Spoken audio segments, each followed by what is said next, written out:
बोल बाके बिहारी लाल की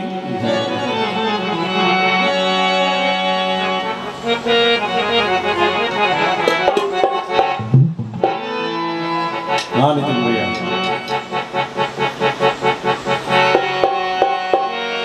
मुझे नींद भी ना आए कहते हैं ये भागवत कथा मुझे नींद भी ना आए हाय हाय हाय हाय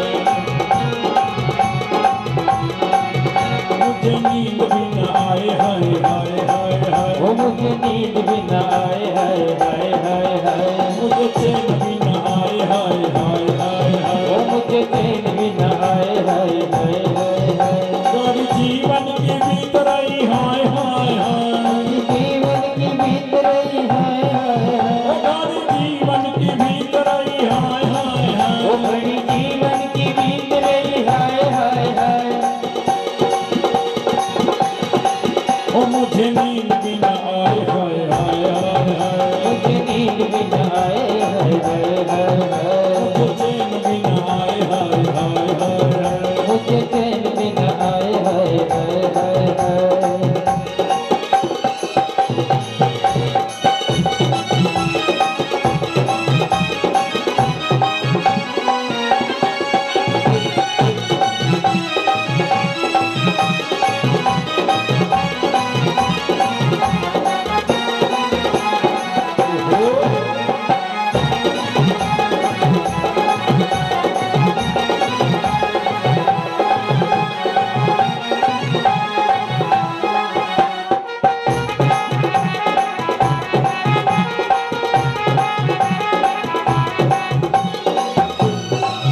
आमिर भाई जयेंद्र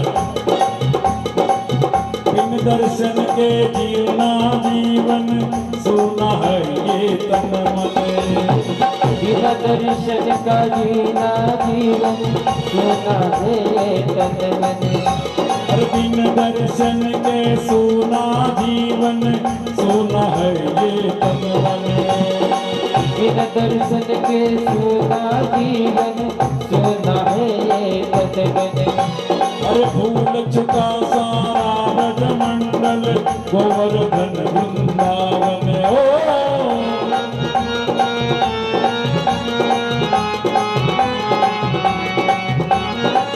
तेरे दर्शन को मैं न ललचाए हाय हाय तेरे दर्शन का मैं न ललचाए हाय हाय ओ तेरे दर्शन को मैं न ललचाए हाय हाय तेरे दर्शन का मैं न ललचाए हाय हाय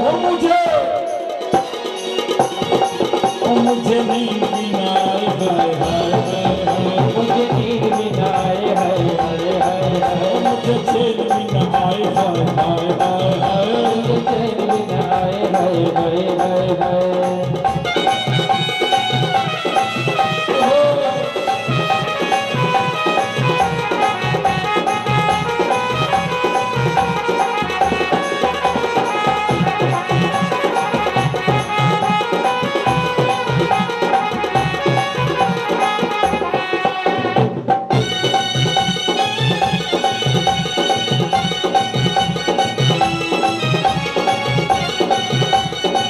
और ऐसा कलयुग आएगा हंस चुकेगा दाना इनका हंस चुकेगा दाना इनका कौवा मोती खाएगा श्री रामचंद्र गए सिया सो रामचंद्र गए सिया सो ऐसा कलयुग आएगा हंस चुकेगा दाना इनका कौवा मोती खाएगा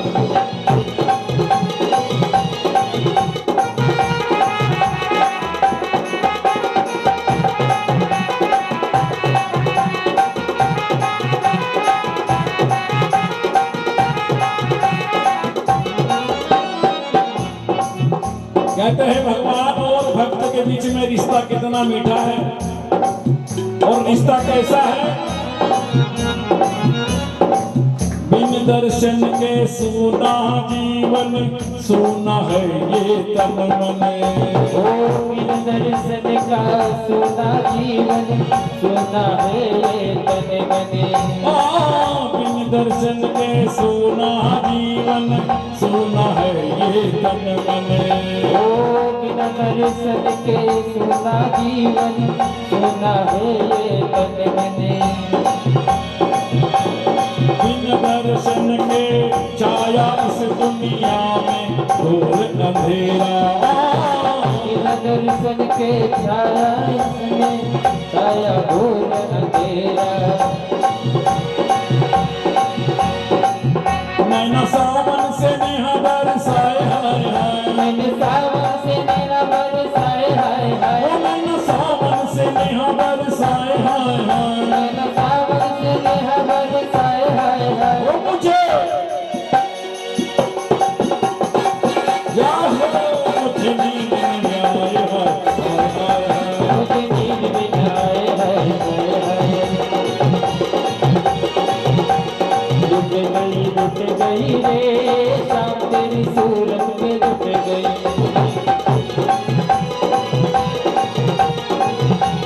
लुट गई रे शाम तेरी सूरत में लुट गई।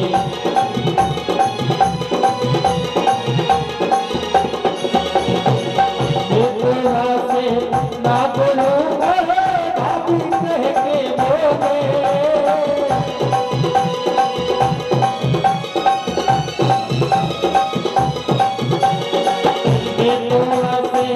ना बोलूंगा भाभी कह के बोले। वृंदावन की कुंज गगन में, वृंदावन की कुंज गगन में हंस हंस घूंघट खोलो। लुट गई रे शाम तेरी सूरत।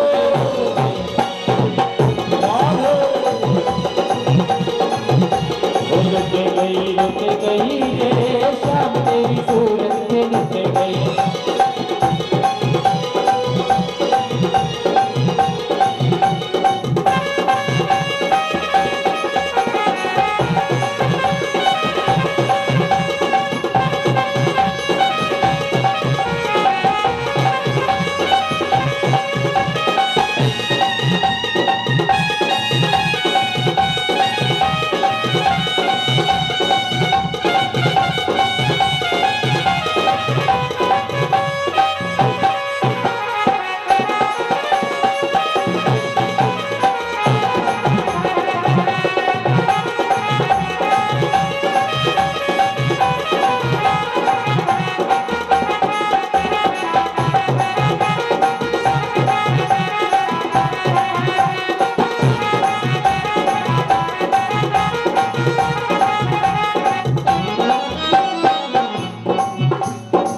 कहाँ मिलूं मैं तुमसे मोहन, ढूंढा सारा जमाना।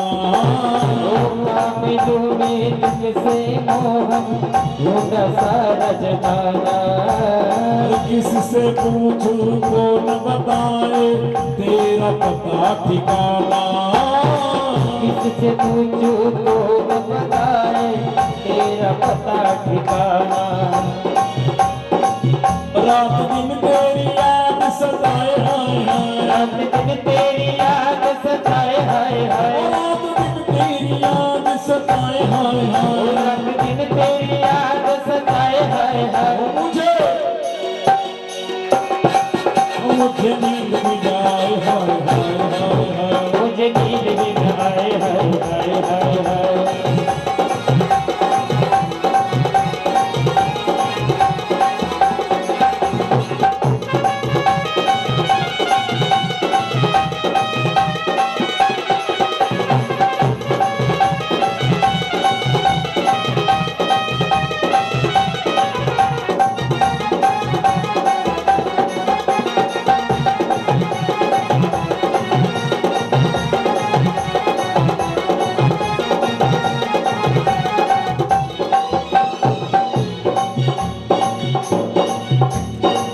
जब से तेरे संग, जब से तेरे संग प्रीति लगी है, चैन नींद दोनों खोए। जब से तेरे संग प्रीत लगी है, चैन नींद सब खोए। तिलक रहा है भक्त तुम्हारा तड़प तड़प दिल रोए। बिलख रहे गुरबत तुम्हारे इनके डफलर रोए। तेरे पागल को कौन समझाए हाय हाय, पागल को कौन समझाए हाय हाय, तेरे पागल को कौन समझाए हाय हाय, तेरे पागल को कौन समझाए हाय हाय। मुझे मुझे नींद भी न आए हाय हाय हाय हाय, हाय हाय हाय हाय हाय। मुझे नींद भी न आए हाय हाय हाय हाय, मुझे नींद भी न आए हाय हाय हाय हाय, मुझे चैन भी न आए हाय हाय हाय हाय, मुझे चैन भी न आए हाय हाय हाय हाय। नींद भी न आए हाय हाय हाय, मुझे चैन भी न आए हाय हाय।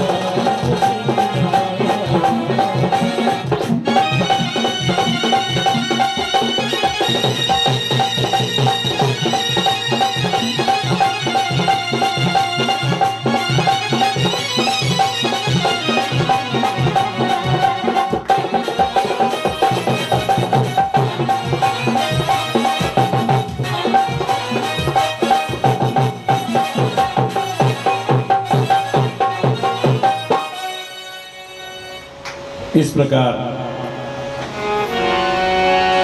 मुझे नींद में ना आए।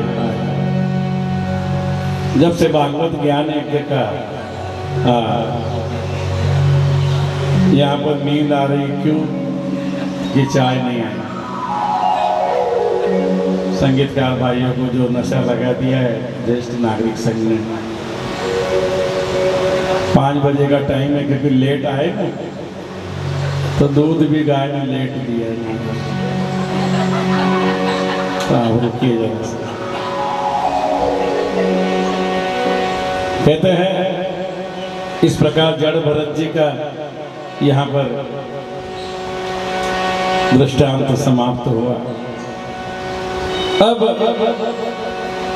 जो मनुष्य पापी है, किसी न किसी रूप में पाप करते हैं महाराज,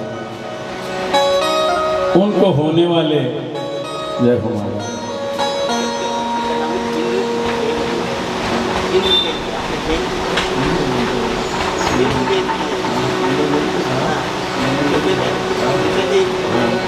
इंद्र जयंती, हाँ सीताराम।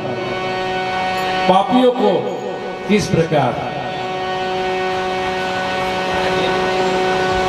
ध्यान से सुनो मेरे कैसे, क्योंकि हर मनुष्य के हाथों से पाप होता है, किसी के हाथों से होता है, किसी के आंखों से होता है, विभिन्न विभिन्न हमारे इंद्रियों के द्वारा पाप होता है। तब श्रीमद् भागवत कथा कहती है कि नरकों का वर्णन इसमें बहुत महत्वपूर्ण है। राजा परीक्षित ने पूछा, हे ऋषि प्रवर, लोगों को जो ऊंची नीची गतियां प्राप्त होती है, इसका मतलब क्या है? तब राजा परीक्षित के पूछने का आशय यह है कि सारी विश्व की सृष्टि एक ही धातु से रची गई है। चाहे धातु को पंचभूत कहिए, चाहे त्रिगुणमयी प्रकृति कहिए, चाहे अभिन्न निमित्तोपादान कारणेश्वर कहिए, या परिणामी कहिए, या अविकृत परिणाम कहिए, इतने विभिन्न प्रकार की सृष्टि कैसे होती है? तब सुखदेव जी महाराज कहते हैं, हे राजन, धातु एक होने पर भी कर्ता जो करता है भेद से उसमें वैचित्र्य आ जाता है। सुवर्ण एक ही है, सोना पीला कलर का ही होता है, लेकिन सुनार उसी सोने से अलग अलग प्रकार के डिजाइन बनाकर हमारे लिए गहने बनाता है, आभूषण बनाता है। उसी प्रकार मिट्टी एक है, लेकिन कुंभार भांति भांति के बर्तन बनाता है। इस प्रकार कोई कर्ता सात्विक है, कोई कर्ता राजस है, तो कोई तामस है। इसी तरह सबकी श्रद्धा समान नहीं होती, किसी की राजसी, किसी की तामसी, किसी की सात्विकी होती है। इसी कारण से कर्म की गतियां भिन्न भिन्न है महाराज। तारतम्य यही है कि जो जैसा कर्म करता है वैसा ही फल उसको मिल जाता है। त्रिगुणात्मं कर्तुं श्रद्धया कर्मगतया पृथ्वीविद्धा सर्वा एवं सर्वस्य तारतम्येन भवन्ति। जैसे कि शास्त्रों में बतलाए गए धर्म का फल स्वर्ग बतलाया गया है, वैसे ही अधर्म का निषिद्ध कर्मों का फल नरक कहा गया है। नरक के हजारों भेद है, उसका वर्णन भी हजारों की तरह बना गया है। तब राजा परीक्षित पूछते हैं, महाराज भगवान आप किसका वर्णन करना चाहते हैं? वे नरक इस पृथ्वी के कोई देश विषाद है अथवा त्रिलोकी के बाहर या किसी के भीतर किसी जगह में है? तब नरका नाम भगवान की देश विदेशा अथवा बहिर्स्त्रीलोक्या अहोस्विद अंतरातल इति। श्री सुखदेव जी कहते हैं, हे राजन, ये जो नरक है त्रिलोक के भीतर है महाराज। नरक कहाँ है? त्रिलोक के भीतर दक्षिण की ओर है, पृथ्वी के नीचे जल और जल के ऊपर ये नरक स्थित है महाराज। इस दिशा में अग्निश्वात पितृगण अपने वंशधरों की मंगल कामना करते हुए निवास करते हैं महाराज। ये पितृलोक के उपलक्ष्य में जो कथा है ना, ये इसी के आधार पर बनी है। अब पितृलोक इसमें निवास करते हैं, नरक लोक में यमराज रहते हैं। और ये यमराज कौन है? ये सूर्य के पुत्र है महाराज। इन्हें पितृराज भी कहा जाता है। इनके बहुत से दूत एवं सेवक है। ये भगवान की आज्ञा का उल्लंघन न करते हुए अपने दूतों के द्वारा वहां लाए गए मृत प्राणियों को उनके दुष्कर्मों के अनुसार पाप का दंड देते हैं महाराज। यत्र वा भगवान पितृराजो व्यवस्थित स्वविषयं प्रत्येषु स्वपुरुषे जंतु यथा कर्म मध्यम। जो जैसा कर्म करता है वैसे ही उसे नरक की अलग अलग, जिस प्रकार बैंक में लॉकर्स होता है उस प्रकार हमारी यातनाओं के वहां लॉकर्स बने हुए हैं। परंतु उनमें तामिस्त्र, अंधतमिस्त्र, रोरव, महारोरव, कुंभीपाक आदि 28 प्रकार के जो नरक है वो मुख्य नरक है महाराज। यहाँ कुछ नरकों का नाम रूप और लक्षण के अनुसार वर्णन किया जा रहा है। तामिस्त्र नरक का दरवाजा कब खुलता है महाराज? सुन लीजिए। कभी भी कथाकार इतनी कथाओं का वर्णन नहीं करते क्योंकि समय बहुत कम रहता है।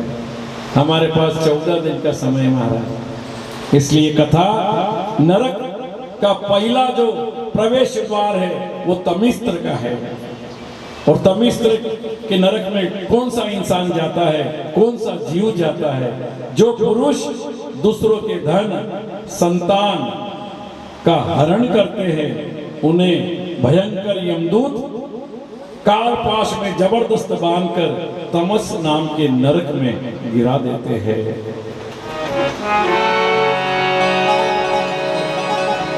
अब तमस नरक में क्या क्या सुविधा मिलती है आपको देखते हैं। वहां पर अन्न जल नहीं मिलता, वहां पर उल्टा लटकाया जाता है महाराज, डंडों से पीटा जाता है। इस प्रकार पहला नरक का स्थान है तमिस्त्र, दूसरा है अंधतमिस्त्र। इस प्रकार जो पुरुष किसी को धोखा देकर उसका धन और विलास करता है वो अंधतमिस्त्र नरक में पड़ता है। और यह तमिस्त्र से भी ज्यादा भयंकर है महाराज। अब रोरव नाम का तीसरा रूम जो बनाए भगवान ने नरक का, जो मनुष्य दूसरे प्राणियों से द्रोह कर अहंकार अपने ही परिवार के भरण पोषण में लगा रहता है, वह रोरव नरक में जाता है। और रौरव नरक के जो रूम के अंदर भयंकर सिंगे वाले रुरु नाम के जीव पापी के मांस को नोच नोच कर खाते हैं महाराज। इसके बाद चौथा जो नंबर आता है कुंभी पाक, जो पशु पक्षियों को फ्राई कर कर भाजी खाते हैं, जो पशु पक्षियों को तेल में डालकर पकाते हैं, उसको यमदूत कुंभी पाक नाम के नरक में डालकर तेल में वैसे ही तलते हैं जैसे घड़े में कोई चीज पकाई जाती हो महाराज। यत् शिवम वा उग्र पशुनु पक्षिणो या प्राणतः उपरधन्यति तमपकरुणम पुरुषोदेरपि विग्रह मूत्रम यमानुचरा कुंभी पाके तप्त तेले।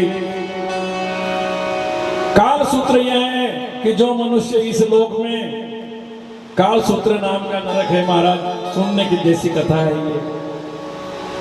जो पुत्र, जो मनुष्य इस लोक में माता पिता और ब्राह्मण और वेद का जो विरोध करता है, उसे यमदूत काल सूत्र नाम के नरक में ले जाते हैं और इसका घेरा 10 सहस्त्र योजन जितना है।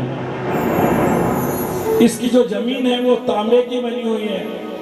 इसका मैदान ऊपर के सूर्य और नीचे से आग लगाता है और इस पर पापी को इधर से उधर दौड़ाया जाता है महाराज। भूख प्यास से विकल छटपटाता हुआ जीव मूर्छित होकर इधर से उधर गिरता है। शरीर में जितने रोम है उतने वर्षों तक उसे यह गति भोगनी पड़ती है महाराज।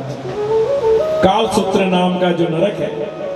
अब आता है 7 नंबर पर असी पत्रवन, जो पुरुष किसी प्रकार की आपत्ति न आने पर भी वैदिक मार्गों को छोड़कर अन्य पाखंड पूर्ण धर्मों का आश्रय करते हैं, उसे असीपत्र वन में ले जाकर कोड़ों से पीटा जाता है, जिससे इधर इधर भागता है, दौड़ते दौड़ते वृक्षों से टकराता है, अति तीक्ष्ण धार वाले पत्तों से कट कट कर उसके टुकड़े गिर जाता है। अब 8वां जो नरक है शुकर मुख, जो राजा निरपराध प्राणी को दंड देता है, जो ब्राह्मण को प्राण दंड देते हैं, उस पापी राजा को शुकर मुख यानी कोलू में डालकर यमदूत गन्ने की तरह मशीन में डाल देते हैं महाराज। अब 9वां जो यमराज का नरक का द्वार है अंधकूप। मच्छर खटमल आदि की जीविका है। इस नरक में केवल मच्छर और खटमल है जो प्राणी का रक्त चूसते हैं। इसमें उन्हें पाप नहीं लगता, क्योंकि जो व्यक्ति इनकी हत्या करते हैं उनको नरक में डाल जाता है। उस व्यक्ति के द्वारा मारे गए जीव ही इसका खून चूस चूस कर पीते हैं। वह अंधकार में इधर उधर भटकता फिरता है, उसे शयन करने का भी अवसर नहीं मिलता महाराज। इसके बाद कृमि भोजन, जो व्यक्ति बिना पंच महायज्ञ किए, बिना किसी दूसरे को दिए स्वयं भोजन करता है, वो कृमि कुंड नाम के नरक में गिरता है महाराज। इसलिए घर में भोजन बनाते समय एक रोटी गाय की, एक रोटी कुत्ते की और एक रोटी जो दर पर आपके यहाँ मांगने आता है उसकी बनाना चाहिए हमारा।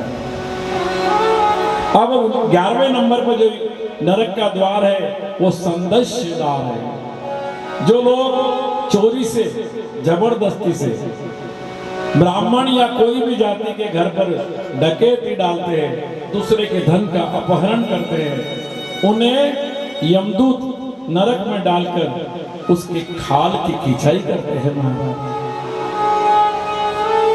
और खिंचाई भी ऐसी करते हैं कि यमराज के नखून से चमड़ी उधेड़ी जाती है उनकी महाराज।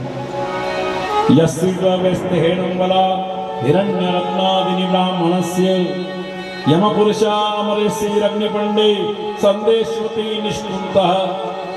इस प्रकार सप्तमूर्ति, वज्रकंटासली, वैतरणी, जो राजा अथवा राजपुरुष के इस लोक श्रेष्ठ कुल में जन्म लेकर भी धर्म की मर्यादा को तोड़ते हैं, वे वैतरणी नदी में ढकेले जाते हैं।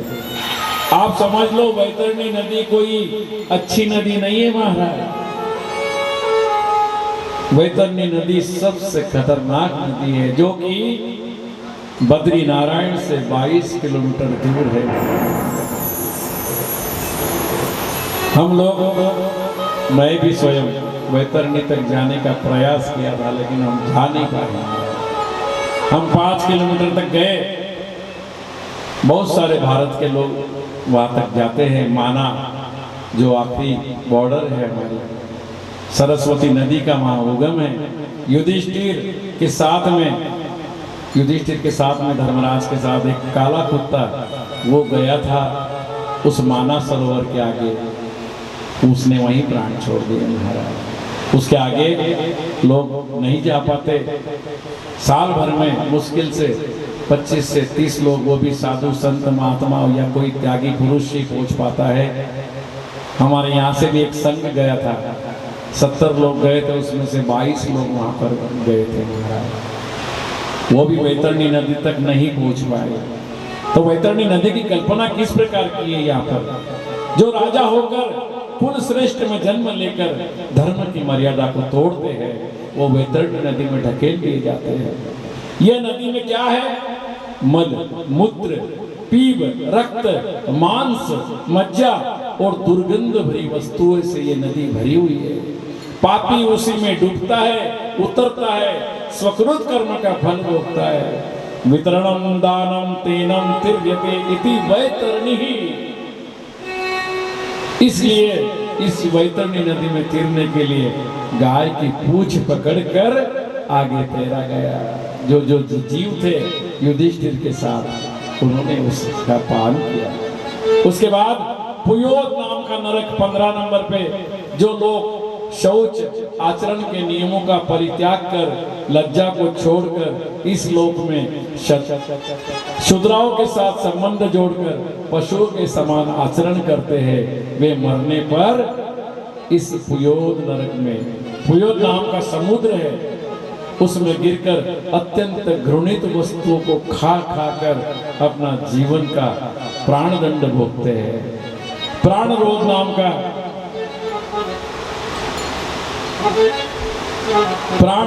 का नरक देखो किस प्रकार।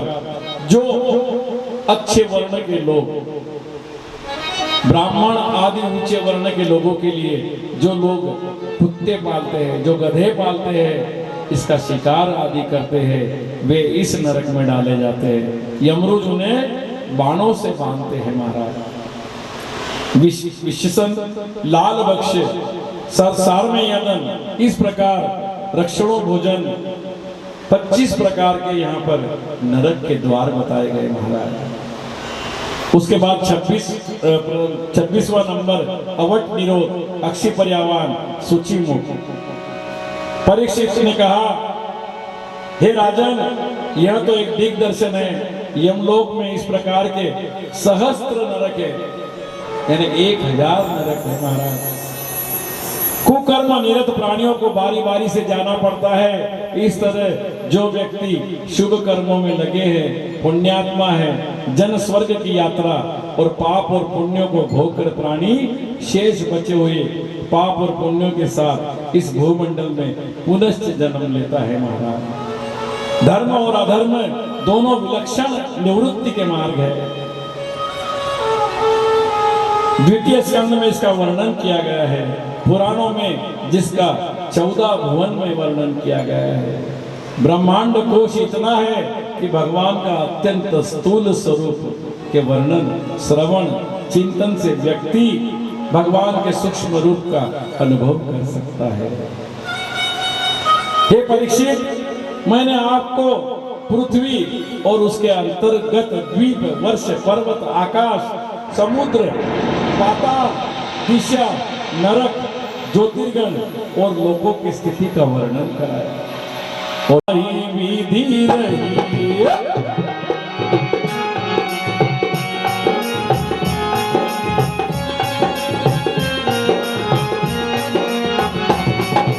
सीताराम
अकेला प्यारे नहीं राम तेरे साथ है। वो तू अकेला प्यारे नहीं राम तेरे साथ है। वो तू अकेला नहीं प्यारे राम तेरे साथ है। वो तू अकेला नहीं प्यारे राम तुम्हारे साथ है। जब हर विधि का विधान जान हानि लाभ सही, विधि का विधान जान हानि लाभ सही। जाहि विधि राखेरा ताहि विधि रही। ओ जाहि विधि राखेरा ताहि विधि रही। सीताराम सीताराम सीताराम कहिए, जाहि विधि राखेरा ताहि विधि रही। ओ जाहि विधि राखेरा ताहि विधि रही।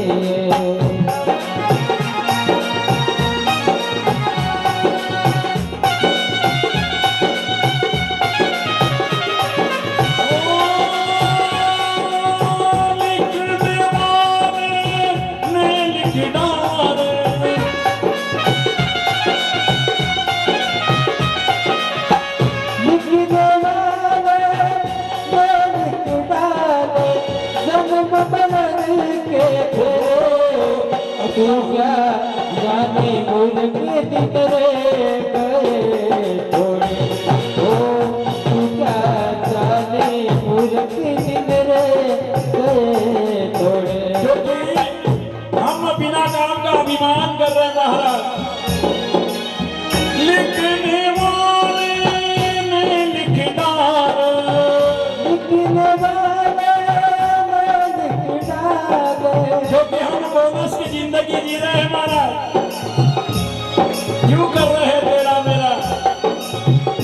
जो समय मिला है हरि नाम का सुधरन कर ले। आज अखिल भैया लिखने वाले ने लिख डाले, जन्म बदल के फिरे। तू क्या जाने मुर्गी जितने गए थोड़े। ओ तू क्या जाने मूर्ख कितने गए थोड़े।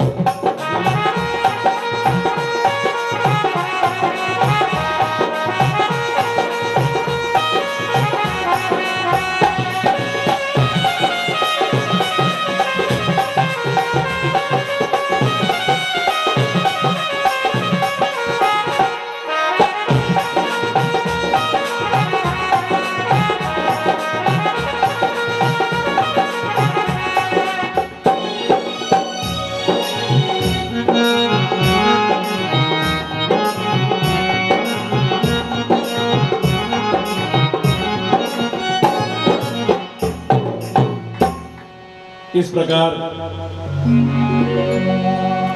भगवान ने कहा कि नरक के कितने प्रकार है।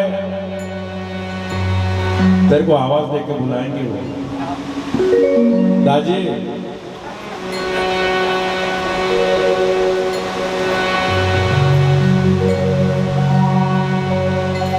तो यहाँ पर नरक की सब बातें बताई गई और अब आगे अजामिल का उपाख्यान यहाँ पर आता है महाराज। यह छठा स्कंद का अनुग्रह स्कंद है महाराज। अनुग्रह को पोषण कहते हैं। जैसे माता अपने सब प्रकार के बच्चों का पालन पोषण करती है। आज महाराज जी शंख नहीं बजा रहे, क्या पता शंख में कुछ कचरा वचरा तो नहीं फंसा।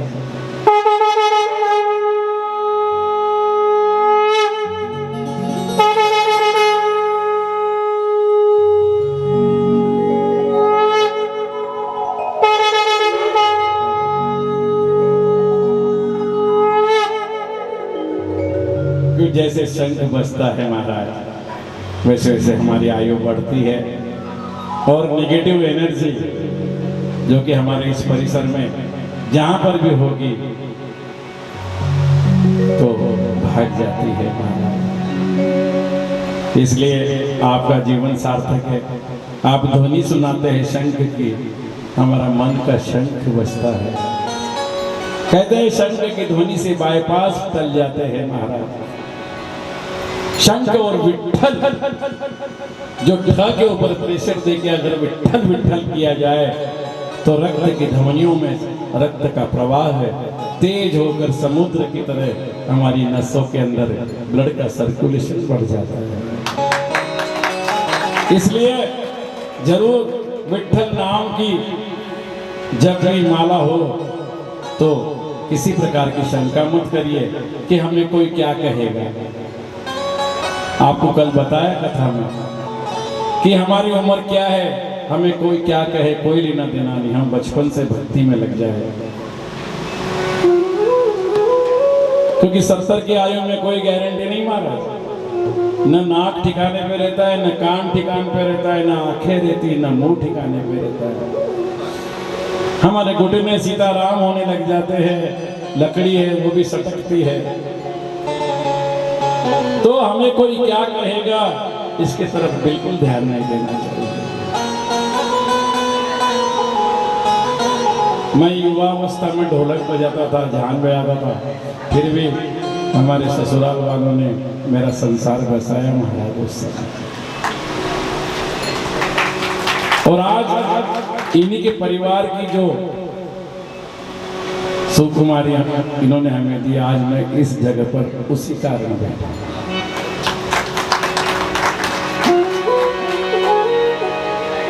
कभी उन्होंने मेरा विरोध नहीं किया कि आप इस उम्र में क्यों भक्ति में लगे हो, क्यों भाव जगाते हो, क्यों घर के बाहर जाते हो, मुझे कभी नहीं कहा।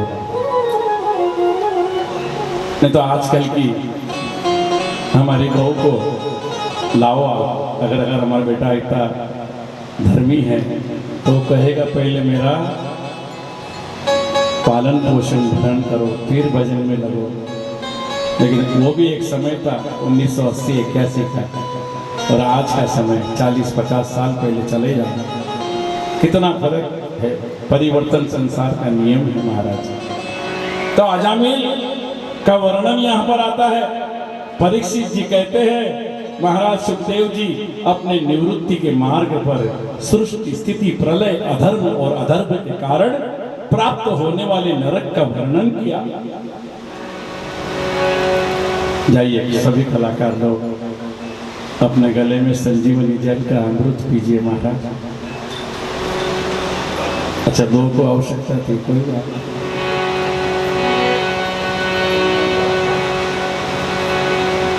इतना सुंदर वर्णन नरक का बताया आपने, उनके मंगल में प्रस्थान का वर्णन किया, किंतु आपने जिन नरकों का वर्णन किया उनमें तो भयंकर तीव्र यातनाएं प्रदान की जाती है। अब कृपा करके ऐसा कुछ बताइए कि जिससे मनुष्य इन भयंकर यातना वाले नरक में न जाए। तब सुखदेव जी महाराज कहते हैं मनुष्य मन से पाप करता है।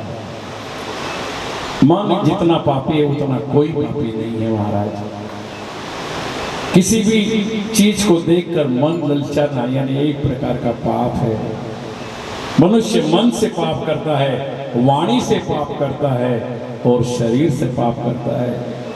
यदि वह इन पापों को यथावत प्राय निश्चित नहीं करता तो उसको नरक में जाकर अवश्य तीव्र यातनाएं भोगनी पड़ती है। बड़ी सावधानी और सजगता से जीवन में व्यक्ति को अपने पापों का प्रायश्चित यही पर कर लेना चाहिए, जिससे मरने पर नरक की यातनाएं भोगनी नहीं पड़े। राजा परीक्षित कहते हैं महाराज हमारे कहने का अभिप्राय यह है कि मनुष्य पाप करना उचित अनुचित है, पर ये जानते हुए भी जो पाप करते हैं ऐसा करने में उनकी विवशता ज्ञात होती है। ऐसी अवस्था में उसके पापों का प्रायश्चित कैसे हो, वो पापों से छुट्टी कैसे पावे, परंतु फिर भी पापों का अंत कैसे हो, ऐसी परिस्थिति में मनुष्य को क्या लाभ होता है ये बताइए महाराज। तब कर्मणा कर्मनिहारो नैहांत विकीष्यते अभिध्वदिकदर्थ प्रायश्चित्तम विमर्शनम। जो व्यक्ति सावधान रहकर सर्वदा पथ्य भोजन करता है, उसको कभी भी रोग अपने वश में नहीं लेते महाराज। वैसे ही राजन, जो पुरुष यम नियम आदि का पालन करता है वह धीरे धीरे पाप वासनाओं से मुक्त होकर कल्याण पथ को प्राप्त करता है। जो जैसे बांस के जंगल में लगी आग सारे जंगल को जलाकर भस्म कर देती है, वैसे ही धर्म को जानने वाला श्रद्धावान धीर पुरुष तपश्चर्या, ब्रह्मचर्य, इंद्रिय दमन, मन की स्थिरता, दान, सत्य, ब्राह्मणतर की पवित्रता तथा यम और नियम, इन 9 साधनों से मन, वाणी और शरीर के द्वारा किए गए बड़े से बड़े पापों को भी नष्ट कर देता है महाराज। परीक्षित भगवान की शरण में गए हुए कुछ लोग केवल भक्ति के द्वारा ही अपने संपूर्ण पापों को वैसे ही समाप्त कर देते हैं। सुखदेव जी महाराज अपना मत व्यक्त करते हुए, हे राजन, पापी पुरुष की जैसे शुद्धि भगवान को आत्मसमर्पण करने से उन भक्तों का सेवन कराती है, वैसी शुद्ध तपस्या है। यह भक्ति मार्ग संसार में सबसे सरल है, सबसे उत्तम है। जिन लोगों ने एक बार भी भगवान के चरण कमलों में अपना मन लगाया, जिनका भगवान के गुणों के वर्णन में अगाध प्रेम है, उन्होंने सारे अपने पापों का प्रायश्चित्त मानो कर डाला है। वे कभी भी स्वप्न में यमराज के पाशधारी दूतों का मुख नहीं देखते महाराज। परीक्षित ने इस विषय में एक प्राचीन इतिहास सुनाया, विष्णुदूत और यमदूतों का संवाद। आप भी ध्यानपूर्वक सुनिए महाराज। कानकुब्ज देश में अजामिल नाम का ब्राह्मण है।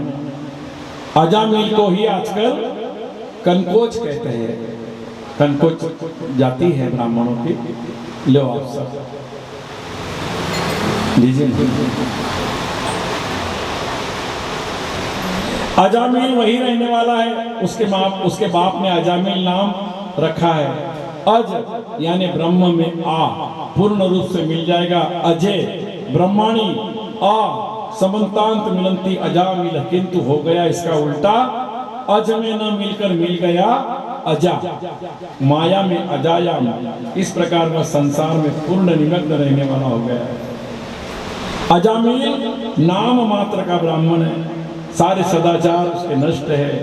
पत्नी और परित्याग करके घर में दासी को रखता है। पतित कभी भी यात्रियों को बांधकर वो लूट लेता है।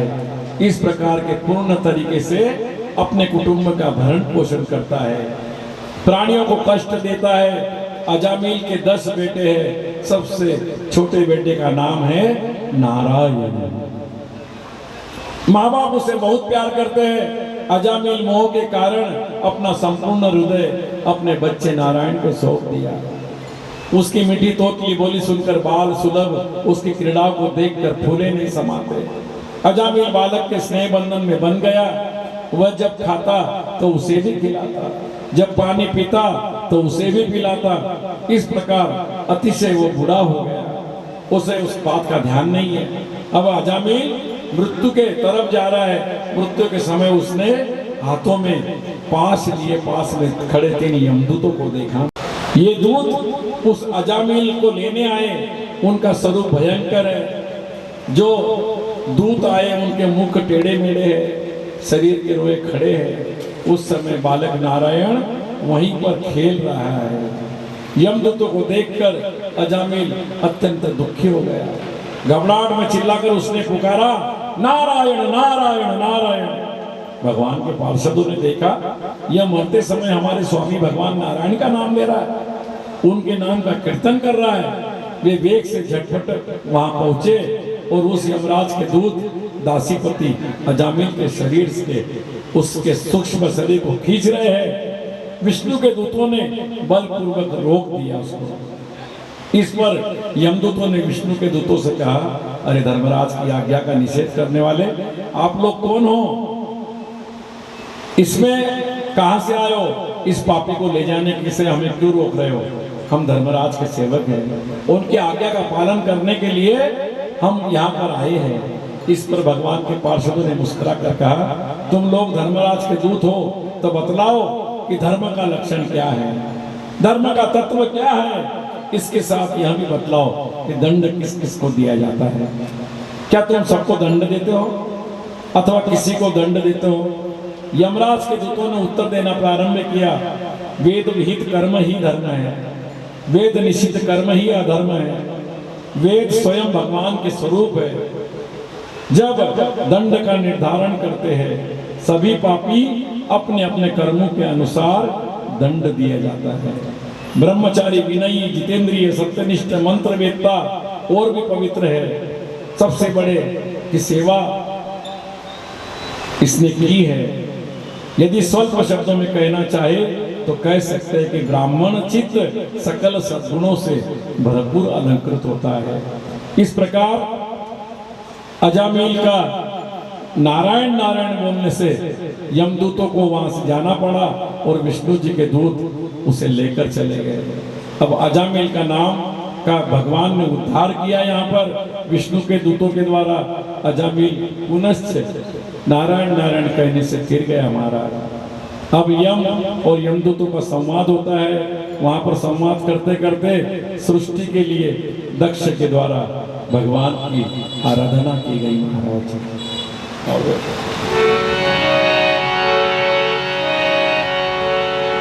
राजा परीक्षित ने पूछा, हे मुनिवर, आप संक्षेप में तृतीय स्कंद की बात का वर्णन कीजिए। मनवंतर में देवता, असुर, मनुष्य, सर्प और पशु पक्षी ये सृष्टि बनी कैसे? तब सुखदेव जी कहते हैं कि तपस्या पूरी होने के बाद प्रचेता लोग सागर से बाहर निकले। उन्होंने देखा कि सारी पृथ्वी वृक्षों से भर गई है। अतः वृक्षों पर उन्हें महान क्रोध आया। अब क्रोध में सभी वृक्ष को जलाना प्रारंभ किया। ये क्रोध को देखकर वनस्पतियों के राजाधिराज चंद्रमा के ने उनका क्रोध शांत करते हुए कहा, हे भाग्यशाली प्रचेताओं, ये वृक्ष अति दीन है, गरीब है, आप लोग इनसे द्रोह मत कीजिए। आप प्रजापति हैं, प्रजापति की वृद्धि करना चाहते हैं। भगवान श्री हरि ने संपूर्ण वनस्पतियों और औषधियों को प्रजा के हित के लिए बनाया है। संसार में पंखों से उड़ने वाले चर प्राणियों के भोजन, फल, पुष्पादि अचल पदार्थ है। गाय जंगल न हो तो क्या चलेगी? दो पैर वाले मनुष्य के लिए जो गेहूं आदि अन्नों के साधन है। इस प्रकार भगवान ने उस समय प्रचेताओं से उस वृक्ष के जंगल को बचाया महाराज। हे नाथ, ये जीव ईश्वर के एक दूसरे के मित्र है। मित्र इस शरीर के साथ निवास करते हैं। यह स्वामी देह, प्राण, इंद्रिय और जड़ पदार्थ होने के कारण आप अतिरिक्त किसी के अधिष्ठ देवता नहीं है। इस प्रकार दक्ष ने अमघर्षण से क्षेत्र से भगवान की स्तुति करके भगवान उनके सामने प्रकट हुए और भगवान के चरण गरुड़ के खंधे पर विराजमान हैं। विशाल उनकी 8 भुजाएं हैं, उसमें चक्र सुदर्शन है। इस प्रकार घुटने तक लटक के उनकी वनमाला है और कंठ में कौस्तुभ मणि जगमगा रही है। इस प्रकार प्रजापति ने यहाँ पर सृष्टि की रचना की। सुखदेव जी कहते हैं, परीक्षित विश्व के जीवन दाता है। इस प्रकार कहकर दक्ष के सामने अंतर ध्यान हो गए महाराज।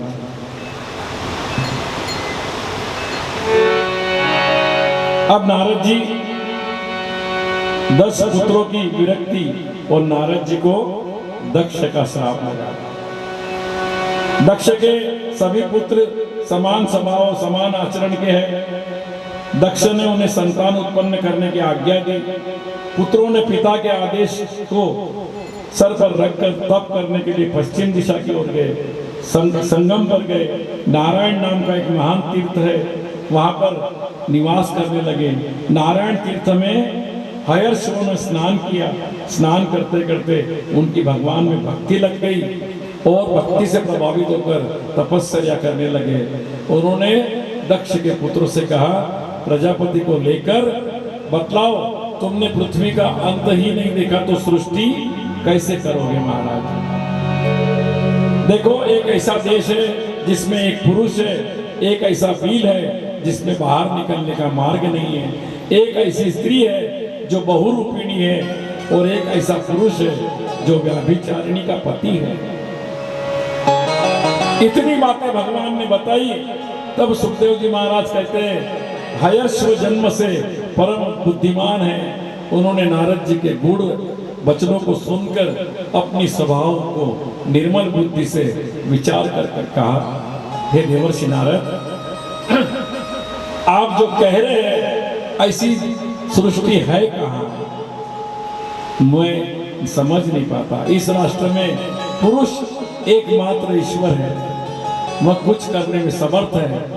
उसे बिना जाने असक्त रूप में सृष्टि करने से क्या लाभ है? व्याभिचारिणी स्त्री के समान नाना प्रकार के विषयों की कामना करने वाली अपनी बुद्धि, ये भी एक प्रकार की व्याभिचारिणी स्त्री है। इस जीवन का अंत जाने के बिना अशांत रूप कर्मों से करने से क्या लाभ होगा? इसके अंग से जीव का ज्ञान नष्ट हो जाता है। इसके पीछे पीछे वो नाना प्रकार की योनि में भटकता है। 25 तत्वों से बना हुआ यह शरीर इंसान का अद्भुत कह रहे हैं महाराज। कितने तत्वों से बना? 25 तत्वों से। इस बात को जाने बिना इन असत कर्मों से क्या लाभ होगा? भगवान का स्वरूप बतलाने वाला शास्त्र ये सच्चा हंस है महाराज। चेतन और जड़ को अलग करके बतलाता है। ऐसे शास्त्र को न जानकर बहिर्मुख कर्म करने से क्या लाभ होगा? इसकी धार छुरे और वज्र के समान दिखी है, सारे जगत को अपनी ओर खींचता है ये। इस प्रकार देवर्षि नारद ने निवृत्ति का मार्ग में भेजकर संगीत लहरी में अभिव्यक्त करते हुए भगवान श्री कृष्ण चंद्र के चरण कमलों में अखंड रूप से अपने चित्त को स्थिर किया। हे राजन, जब प्रजापति दक्ष को पता चला कि परम सुशील पुत्र नारद जी के उपदेश से सृष्टि से विमुख होकर चले गए तो वे शोक संतप्त हो गए। जब दक्ष को मालूम पड़ा कि नारद ने मेरे पुत्रों को चौपट कर दिया, तब दक्ष कोपायमान हो उठे। उन्होंने अपनी वीणा पर नारायण नारायण झंकृत करते हुए नारद जी दक्ष के पास पहुंचे। नारद को देखते ही दक्ष के क्रोध रूपी बारूद में आग लग गई। वे भड़क गए। क्रोध से कांपते हुए नारद से कहा, ये दुष्ट, तुमने झूठ-मूठ साधुओं का बहाना पहन रखा है। हमारे भोले भाले बालकों को भिक्षु का मार्ग दिखलाकर तुमने बड़ा अहित किया है। हमारे कीर्ति में कलंक लगाया है। वस्तुतः तुम बड़े निर्लज्ज हो। एक बार पहले भी तुमने हमारा इसी प्रकार अपमान किया था, जिसको मैंने सह लिया। लेकिन अब संसार में इधर उधर भटकते रहो, कभी भी तुम्हें ठहरने का स्थान नहीं मिलेगा। यही तुम्हें हमारा श्राप है। नारद जी को दक्ष ने श्राप दिया महाराज कि तुम्हें कहीं पर भी एक रात रुकने का अवसर नहीं मिलेगा, तुम दर दर भटकते रहोगे। दक्ष के श्राप से नारद जी कहीं पर भी नहीं रुक सकते। श्री सुखदेव जी कहते हैं, परीक्षित, संत शिरोमणि देवर्षि नारद जी ने दक्ष के श्राप को सुना और उन्होंने सोचा कि अब सर्वदा भ्रमण करेंगे तो बहुत कल्याण का अवसर सुलभ होगा। वे प्रसन्न हो गए।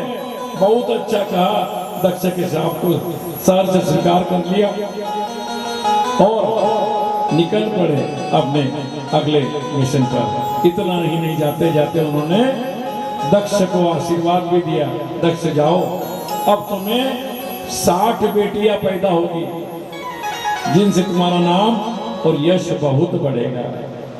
अब प्रजापति दक्ष को 60 कन्याएं हुई। आदिति और आदिति के पुत्र से त्वष्टा, त्वष्टा से विश्व रूप का जन्म हुआ।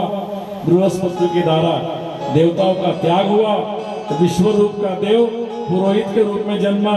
और इस प्रकार इनका विश्व रूप के द्वारा इंद्र को नारायण का कवच का उपदेश दिया गया महाराज। और इंद्र के द्वारा विश्व रूप का वध हुआ। अब यहाँ वृत्तासुर की उत्पत्ति होती है महाराज। श्री सुखदेव जी कहते हैं, राजन, हमने सुना है कि विश्व रूप के 3 शीश थे, यानी 3 सर थे। एक मुख से वो सोमरस पीता था, दूसरे से सुरापान करता था और तीसरे मुख से वो अनाज खाता था महाराज। उनके पिता त्वष्टा आदित्य देवता है, इसलिए यज्ञ के समय प्रत्यक्ष रूप से ऊंचे स्वर से बोलकर देवताओं को आहुति देते हैं। देवेभ्य स्वाहा, इंद्राय स्वाहा आदि कहकर अग्नि में जो आहुति डाली जाती है,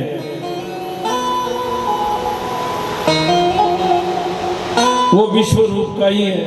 इसी के साथ छिप छिप कर असुरों की भी आहुति दिया करते हैं। उनकी माता रचना असुर कुल की देवी थी, इसलिए वे माता के स्नेह में वशीभूत होकर यज्ञ के समय असुरों को भी भाग पहुंचाते हैं।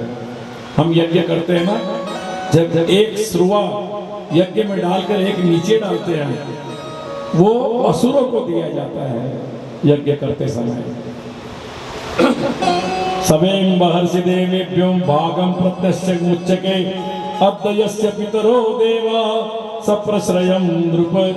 इंद्र को आशंका हो गई, वे सावधान हुए।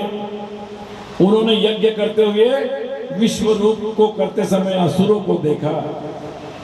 इंद्र को लगा कि यज्ञ में असुर कैसे आ गए। असुर आने से भयभीत हुए।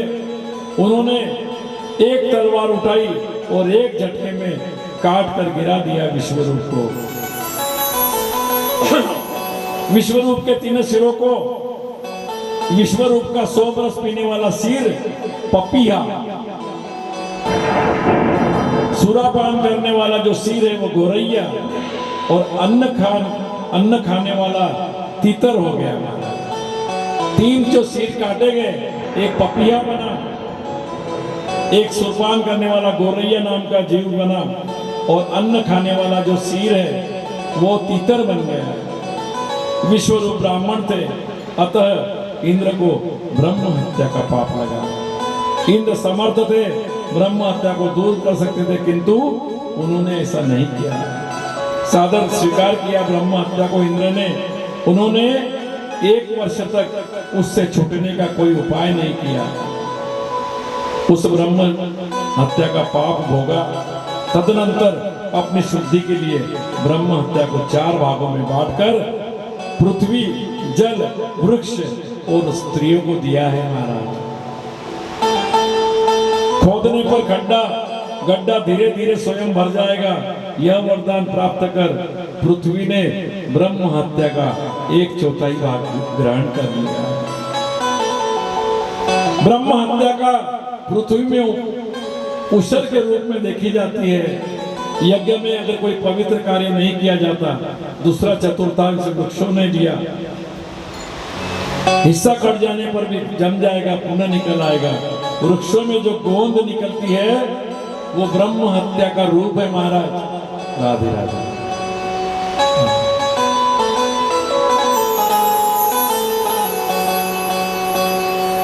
आपण जी डिंक खातो ना, निंबाच्या झाडाचे जो गुण खाते अपन, वो ब्रह्म हत्या का ही एक श्राप है महाराज।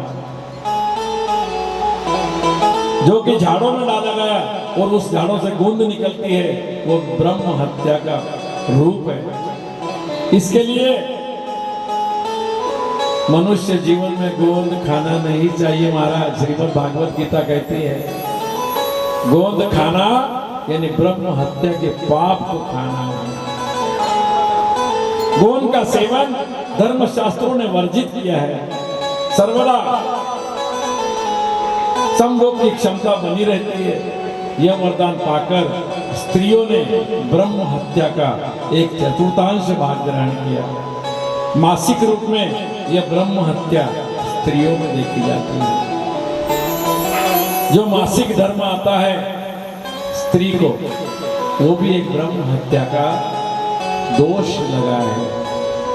भगवान ने सहन करने की शक्ति दी हो, लेकिन वो जो पाप का एक छींटा वहां पर भी गया। इस प्रकार 4 जगह पर चौथे दिन स्नान करके स्त्री की शुद्धि बतलाई गई। और इस प्रकार मासिक बेला में अलग अलग प्रकार के महापुरुष बताए गए दोष। उसमें पुत्र अतिशय योग्य था, इंद्र ने उसकी हत्या कर दी। यह सुनकर त्वष्टा को महान शोक और क्रोध हुआ। महाराज ये नाउताय में लोका समाप्त्वा पुष्टिमूर्तिना सवे वृत्त इति प्रोक्त पाप परम दारुण। सभी देवों ने मिलकर अब वृत्त पर आक्रमण किया, किंतु अविचल भाव से सबके अस्त्र शस्त्रों को पकड़कर निगल गया। महाराज ऐसी स्थिति में देवगण बड़े घबरा गए, विष्णु जी की शरण में गए। उन्होंने दिव्य स्तुति की, नारायण नारायण नारायण श्रीमन्नारायण नारायण नारायण नारायण नारायण नारायण श्रीमन्नारायण नारायण नारायण नारायण नारायण नारायण श्रीमन्नारायण नारायण नारायण ओ नारायण नारायण नारायण श्रीमन्नारायण नारायण नारायण हरि ओम नमो नारायण ओम नमो नारायण हरि ओम नमो नारायण।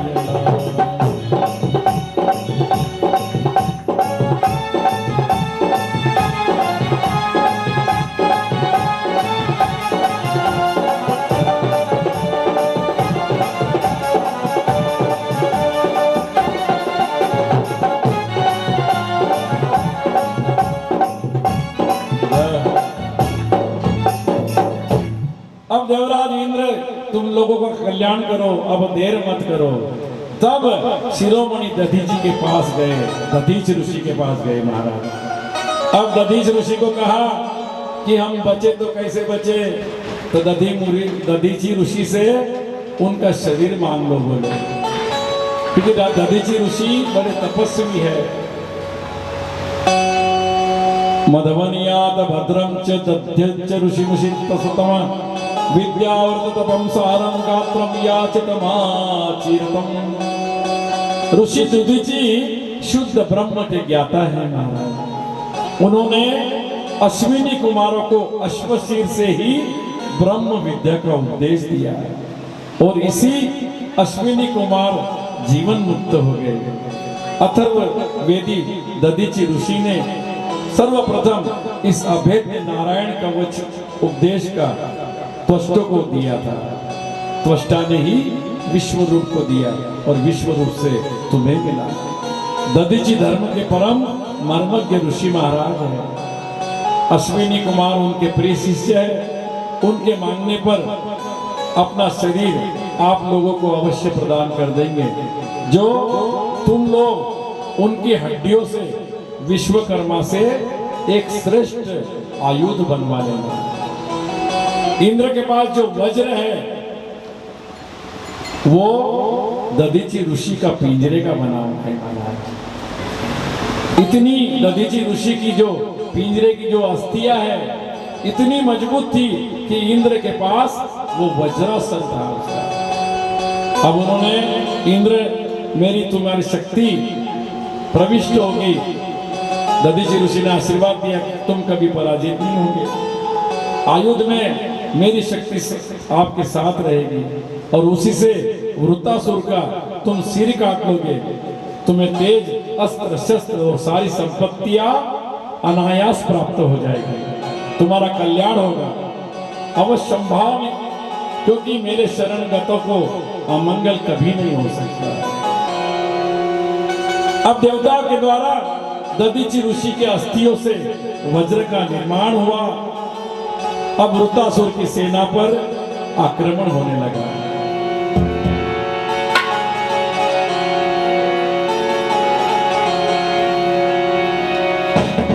अरे पापियों के पाप को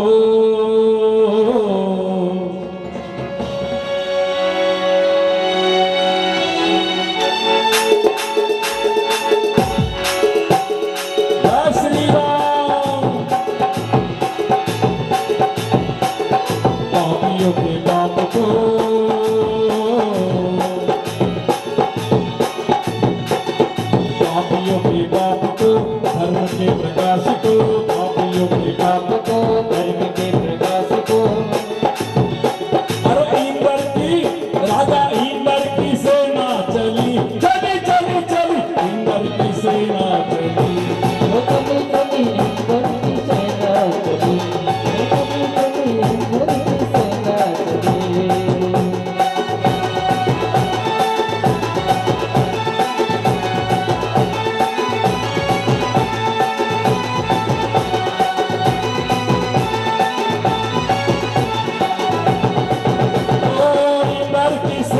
चली चली चली चली, राजा इंद्र की सेना चली।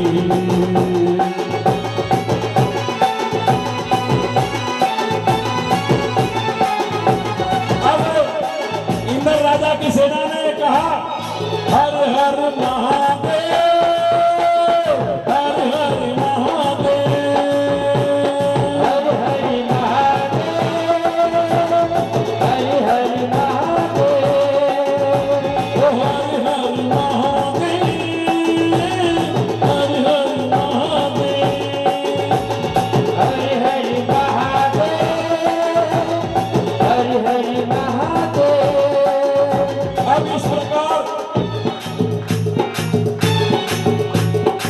राजा इंद्र जी ने दधिमती ऋषि के हड्डियों से चलने दो।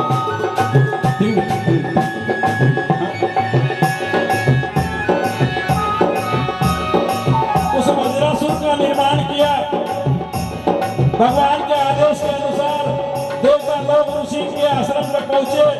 बड़ी विनम्रता के साथ उन्होंने प्रणाम किया और ऋषि ने कारण पूछा। देवताओं ने कहा कि ऋषिवर, आपका शरीर मांगने के लिए आए।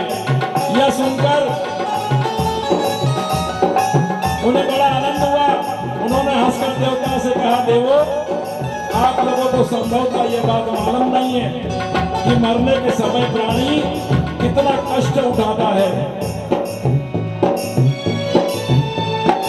इंसान को अपना शरीर कितना प्रिय है।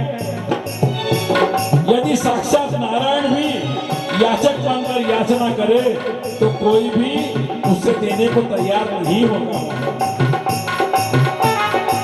विष्णुना दिवानत्मा श्रेष्ठ युक्तिशम कौस्तुभा तो भिक्षमाणाय विष्णवे।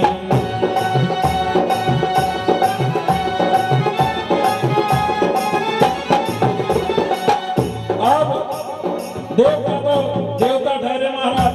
परम स्वार्थी दधीचि की बात सुनकर परम लोगों ने बड़े विनम्र वाणी से कहा, हे ब्राह्मण, आपका कथन सत्य है, किंतु प्राणियों पर दया करने वाले आप जैसे महान व्यक्ति इस संसार में कौन कौन सी वस्तु अदेय है। भगवान निसंदेह मांगने वाले स्वार्थता की कठिनाई का विचार नहीं करते। यदि उनमें इतनी समझ होती तो मांगते ही क्यों। इस प्रकार देने वाला भी याचकों की विपत्ति नहीं जानता। अगर जानता तो उसके मुख से नहीं न निकलते ना। ननु स्वार्थ परो लोको न वेद पर संकटम, यदि वेदम न याचेत नेति नाह यदीश्वर। अब दधीचि ऋषि कहते हैं, देवताओं, मैंने आप लोगों के मुख से धर्म की बात सुनने के लिए आपकी याचना की उपेक्षा की है। यह लीजिए, मैं अपने प्रिय शरीर को आपके लोगों के लिए अभी छोड़ देता हूँ, क्योंकि एक न एक दिन तो इस शरीर को छोड़ना ही है। यह नश्वर काया देव शरीमणियों ने इस नाशवान शरीर से यदि धर्म का संचय कर लिया जाए तो मेरे लिए इससे बढ़िया क्या बात है। जो प्राणियों पर दया नहीं करता वह पेड़ पौधों से भी गया बीता है महाराज। अविनाशी धर्म इतना ही है कि महापुरुषों ने इसकी उपासना की है। इस धर्म का सार है कि प्राणी दूसरे के सुख में सुख और दूसरे के दुख में दुख माने। अब सुखदेव जी कहने लगे, हे राजन, महर्षि दधीचि ने ऐसा निश्चय किया, पर ब्रह्मा में अपनी आत्मा को लीन किया, अपना स्थूल शरीर छोड़ा, विश्वकर्मा ने उन हड्डियों से वज्र का निर्माण कर कर इंद्र को दे दिया। उस वज्र में भगवान का तेज समाहित था। उसे पाकर इंद्र परम तेजस्वी हो गए। हाथ में वज्र धारण कर कर ऐरावत हाथी पर बैठकर मन में युद्ध का उत्साह भरा हुआ है। अब वृत्तासुर के लिए आक्रमण करने के लिए निकल पड़े।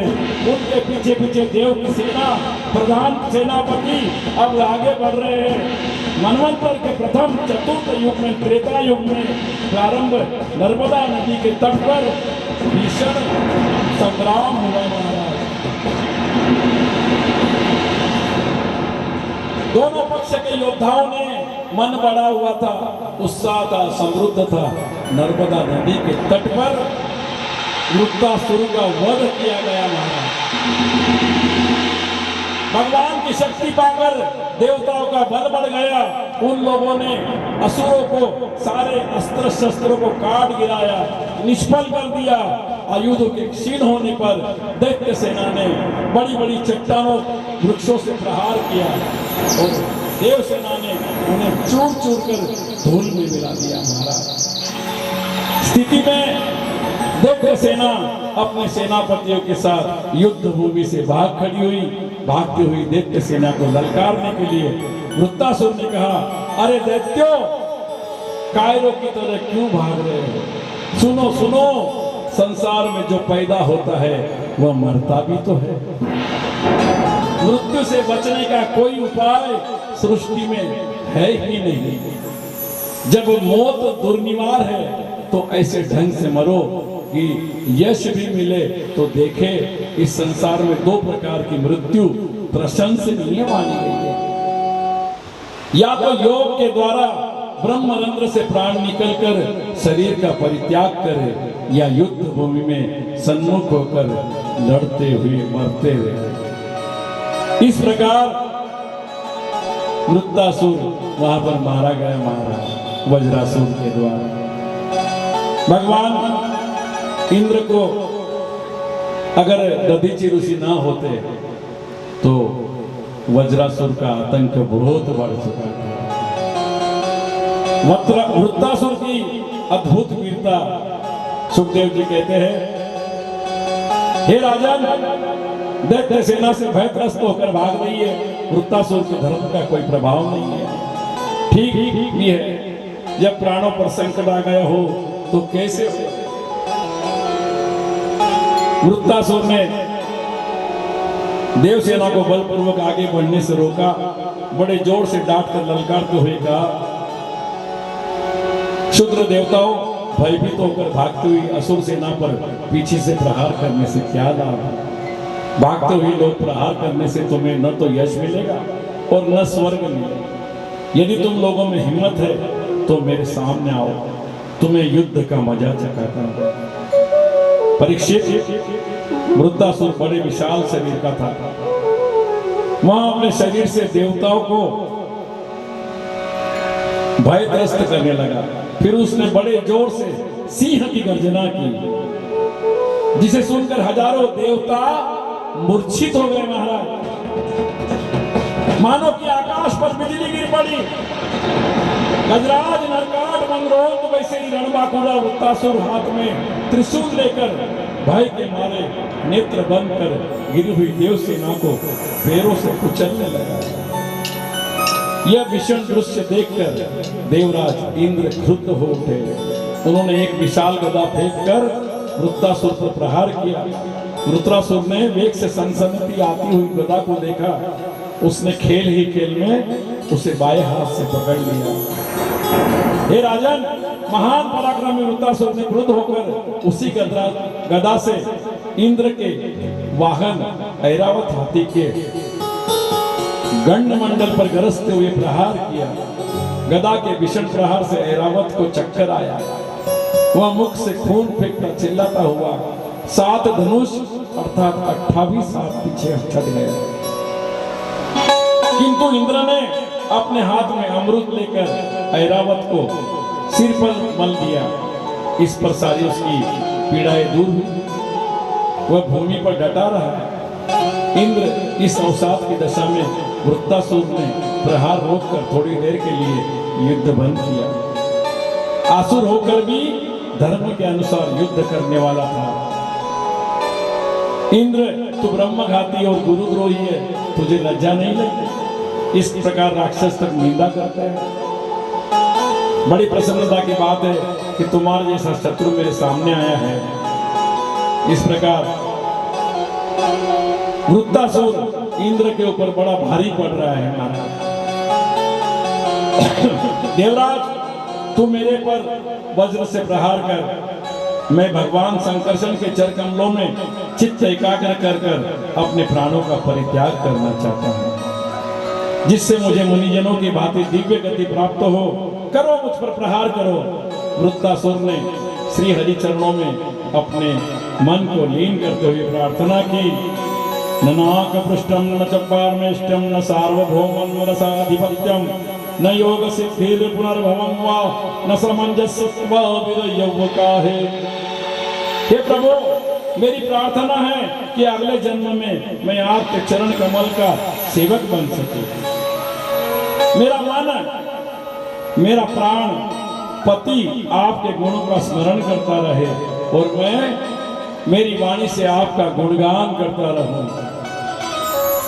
जैसे पक्षियों के पंख बिना बच्चे अपनी मां की बाट देखते हैं, जैसे भूख से व्याकुल व्यक्ति, व्याकुल बच्चा अपनी मां का दूध पीने के लिए व्याकुल रहता है, जैसे अपने प्रियतम के विरह में प्रियतमा पत्नी परदेश गए हुए अपने पति के लिए उत्कंठित रहती है, वैसे ही कमल नयन मेरा मन आपके दर्शन के लिए छटपटाता है।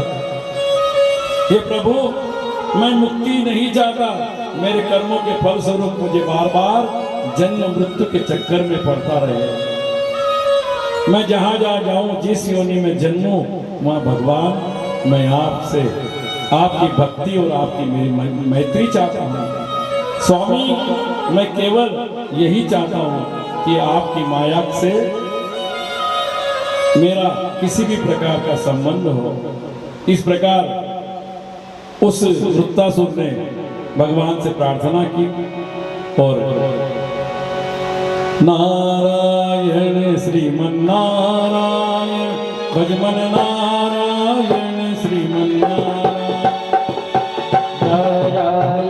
श्रीमन्नारायण भजमन नारायण श्रीमन्नारायण नारायण हरि नारायण श्रीमन्नारायण भगवन् नारायण। ओ नारायण श्रीमन्नारायण भजमन नारायण श्रीमन्नारायण। ओ नारायण श्रीमन्नारायण नारायण भगवन् नारायण। नारायण श्रीमन्नारायण नारायण श्रीमन्नारायण। अब वृत्तासुर युद्ध में जाने के लिए तैयार हुआ। सुखदेव जी महाराज कहते हैं कि रणभूमि में लड़ते लड़ते अपना शरीर छोड़ने के लिए विचार से अब भगवान अपेक्षा कर मरकर भगवान को प्राप्त करना श्रेष्ठ है। इसलिए जैसे प्रलय काल में जल में कैटभासुर भगवान विष्णु पर चोट करने के लिए दौड़ा, वैसे ही त्रिशूल उठाकर वृत्तासुर इंद्र पर टूट पड़ा। महाराज नारायण श्रीमन्नारायण भगवन् नारायण श्रीमन्नारायण। ओ नारायण श्रीमन्नारायण भजमन नारायण श्रीमन्नारायण। अब वीर वृत्तासुर ने प्रलय काल की अग्नि की लपटों के समान अत्यंत तीक्ष्ण त्रिशूल से घुमा घुमा कर इंद्र के ऊपर चलाया। अत्यंत क्रोध से गरजते हुए बोला, हे पापी इंद्र, अब तो बच नहीं सकता। बड़े बड़े वेग से त्रिशूल चलाकर इंद्रजीत अविचलित हो रहे हैं, वे भयभीत भी नहीं हुए। नारायण श्रीमन्नारायण श्रीमन्नारायण भगवन् नारायण। ओ नारायण श्रीमन्नारायण भजमन नारायण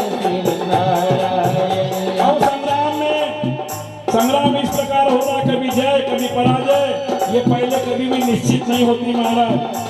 तुमने मेरा हाथ अस्त्र काट कर मुझे परास्त कर दिया। देवराज इंद्र ने जैसे ही वज्र चलाया, अब वृत्तासुर के हाथ पैर कटने लगे। विशुद्ध सत्व स्वरूप भगवान में मेरी दृढ़ मति हो गई। संसार के सारे भाव अच्छे लगने लगे। परस्पर वार्तालाप कर इंद्र और वृत्तासुर युद्ध करने लगा। असुरराज वृत्त ने लोहे की एक विशाल परिघ उठाई। महाराज नारायण श्रीमन्नारायण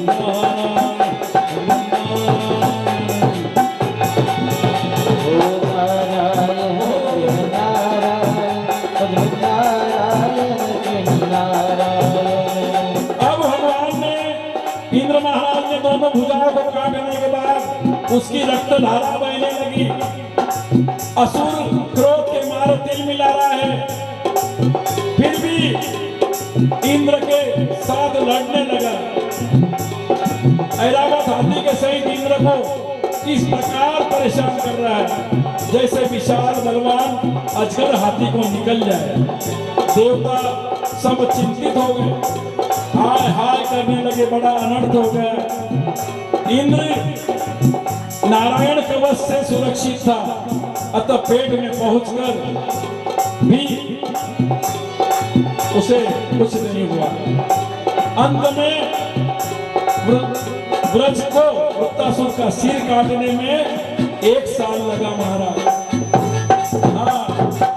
वृत्तासुर इतना कठिन राक्षस है, वज्र से काटते काटते 1 साल तक भी मरा नहीं। 1 साल जैसे ही हुआ, सर कट के नीचे गिरा और जैसे ही सर कट जमीन पर गिर गई, दुनिया बचने लगी। चारों ओर से इंद्र पर फूलों की वर्षा होने लगी। सभी भगवान की प्रशंसा करने लगे। उस समय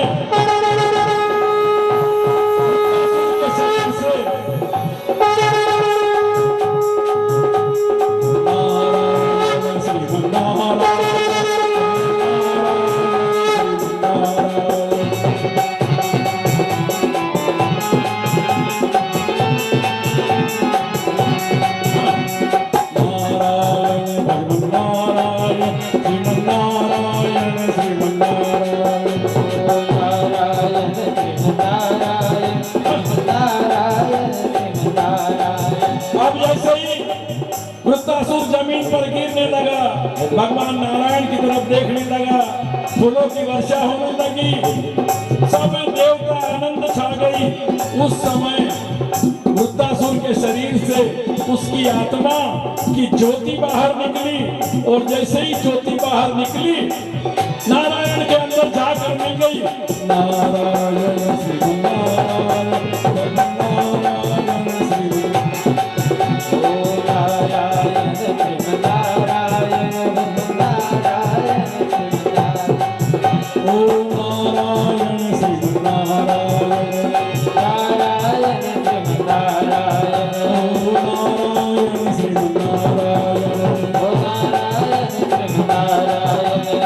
कृष्णा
इस प्रकार वृत्तासुर मुक्त हुआ, इस संसार से निकलकर भगवान की आत्मा में वो लीन हो गया। महाराज बोलिए वृंदावन बिहारी लाल की।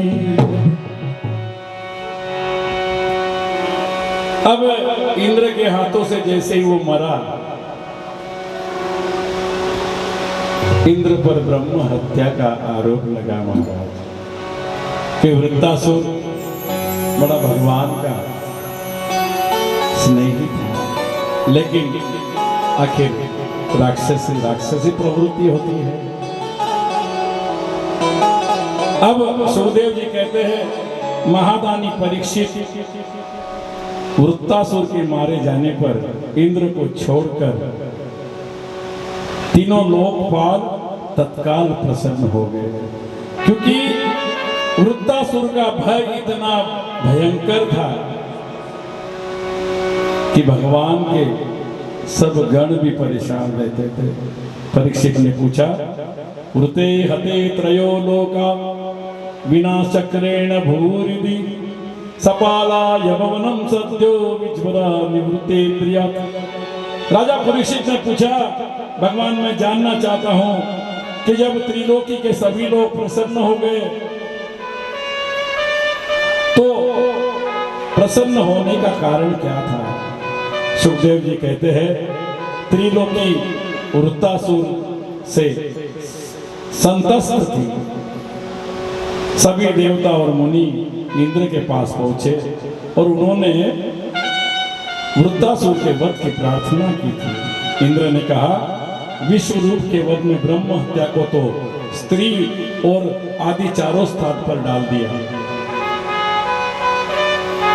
लेकिन अब वृत्तासुर के वध के बाद ब्रह्म हत्या से मेरा पिंड कैसे छूटेगा? महाराज इस पर ऋषियों ने कहा, इंद्र आप इसके लिए भयभीत न हो, आप अश्वमेघ यज्ञ करो, नारायण का आराधना करो, आप त्रिलोकी के पाप से मुक्त होकर वृत्तासुर के वध की तो बात क्या है?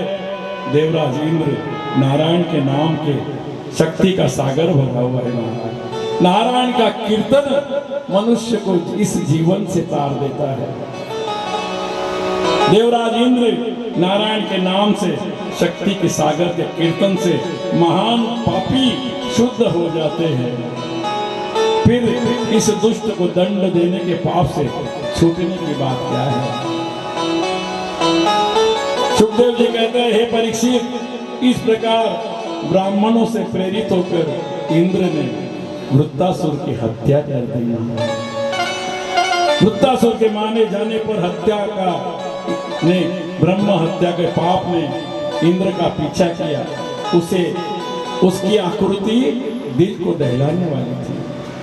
वह क्षमा रोग से आक्रांत बूढ़ी चांडालीन की तरह प्रतीत होती थी।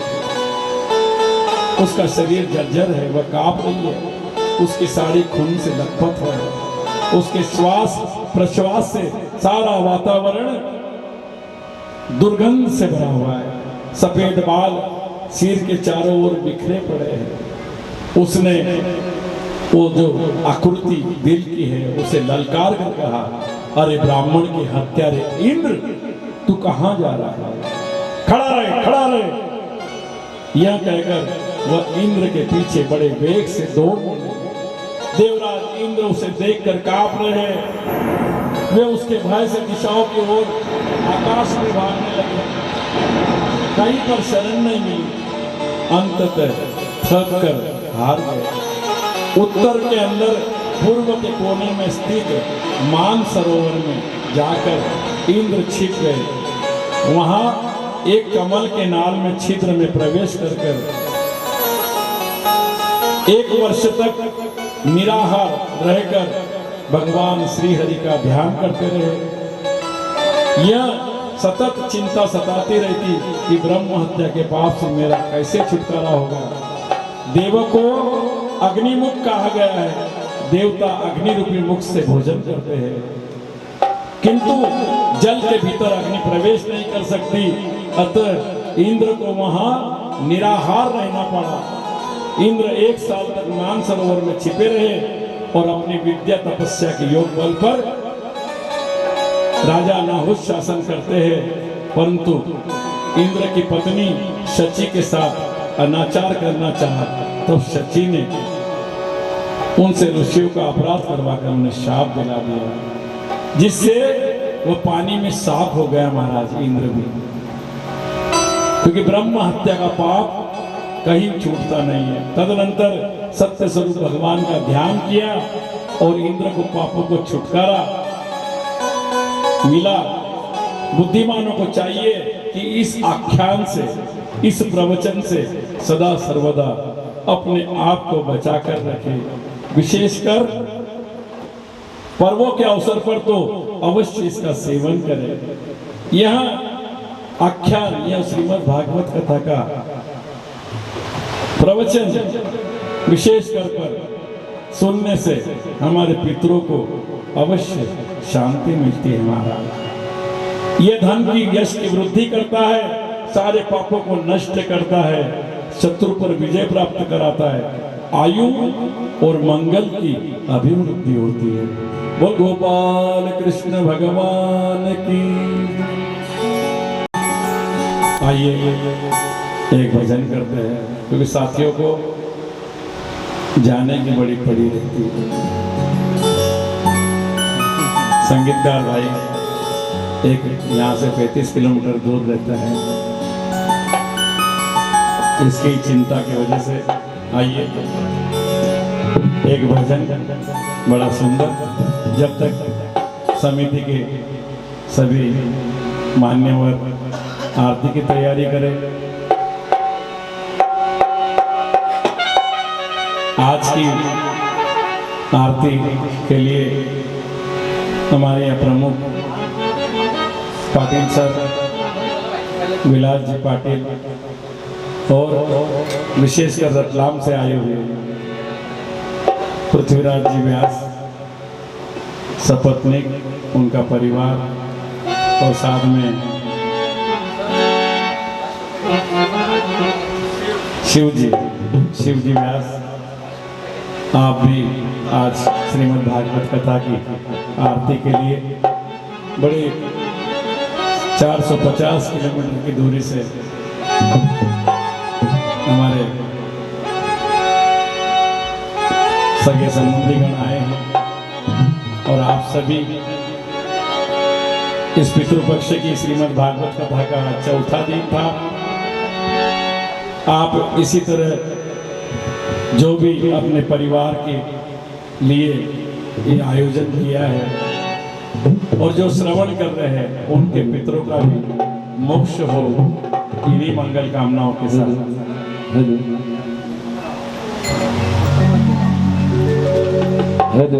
हेलो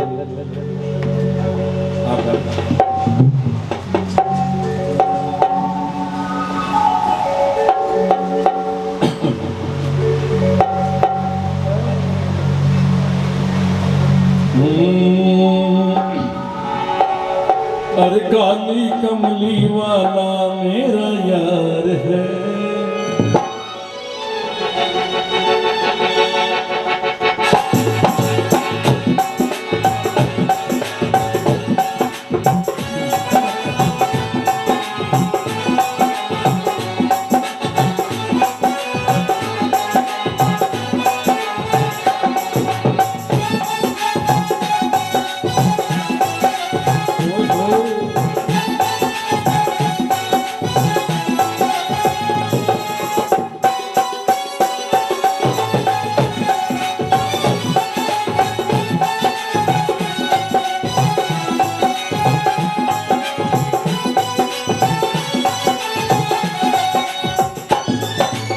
काली कमली वाला मेरा यार है, वो काली कमली वाला मेरा यार है। अरे मेरे मन का मोहन तू दीदार है, वो काली कमली वाला मेरा यार है। मेरे मन का मोहन तू दिलदार है। तुम मेरा यार है, मेरा दिलदार है, वो तो मेरा यार है, मेरा दिलदार है। काली कमली वाला मेरा यार है। मोहन तू दिलदार है, शादी कमली वाला मेरा यार है, मेरे मन का मोहन तू दिलदार है।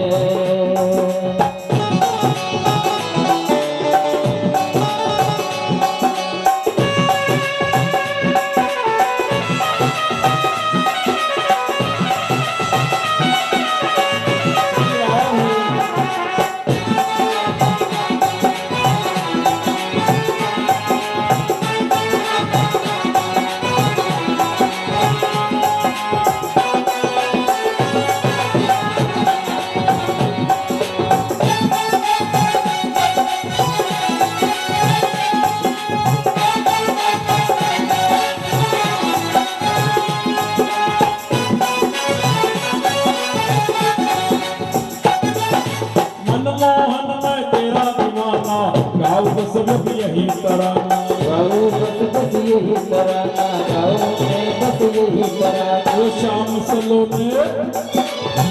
सलोने तू मेरा इतबार है, ओ शाम सलोने तू मेरा इतबार है, मेरे मन का मोहन तू दिलदार है, ओ शादी कमली वाला मेरा यार है, मेरे मन का मोहन तू दिलदार है। मेरा यार है मेरा दिलदार है, तू मेरा यार है मेरा दिलदार है, शादी कमली वाला मेरा यार है, मेरे मन का मोहन तू दिलदार है।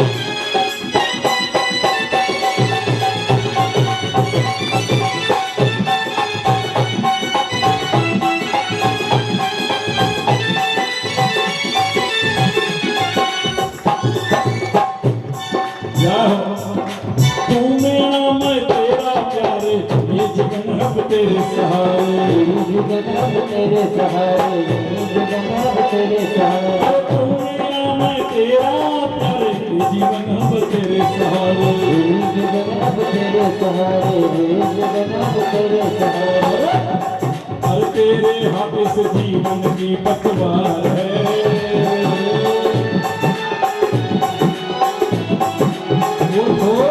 तेरे मन का मोहन तू दिलदार है, ओ शादी कमली वाला मेरा यार है, मेरे मन का मोहन तू दिलदार है।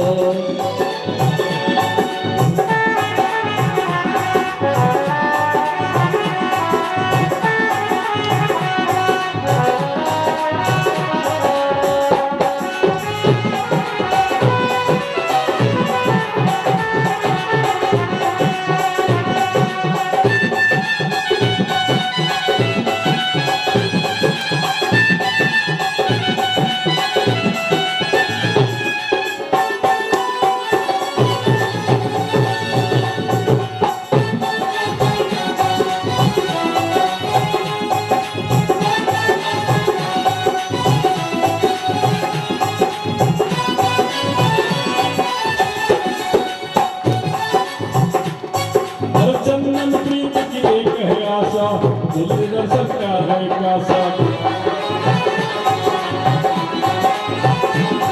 हर चंदन दिल की एक है आशा, ये दर्शन है दिल का प्यासा, हर तेरे गाते के मुझे इतबार है, ओ तेरे वादे के मुझको इतबार है, मेरे मन का मोहन तू दिलदार है, ओ शादी कमली वाला मेरा यार है, मेरे मन का मोहन तू दिलदार है।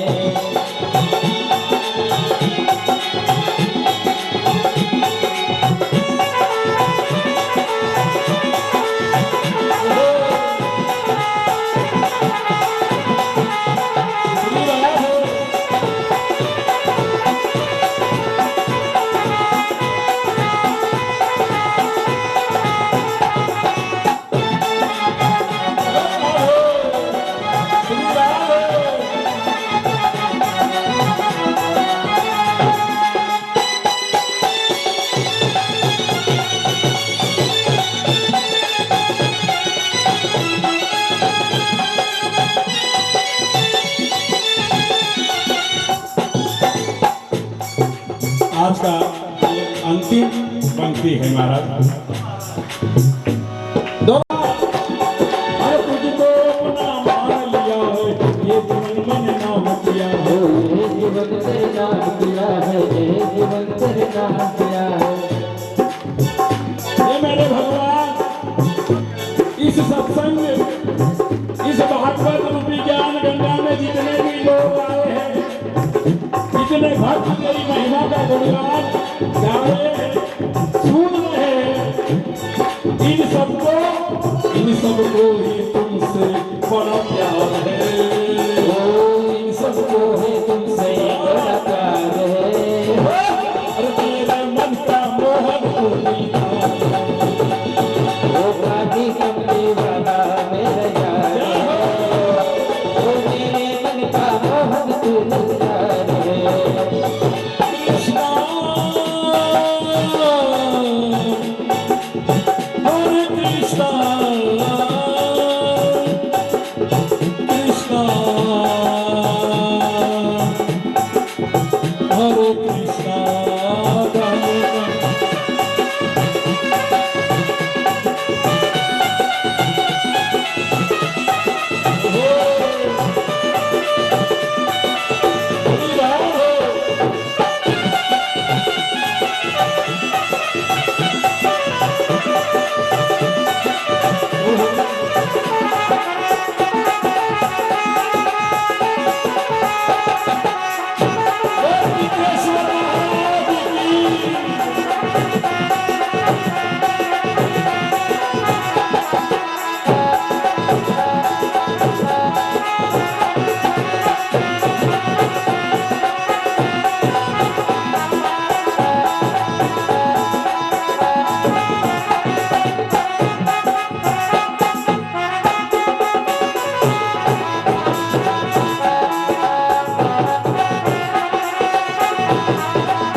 बोल गोपाल कृष्ण भगवान की।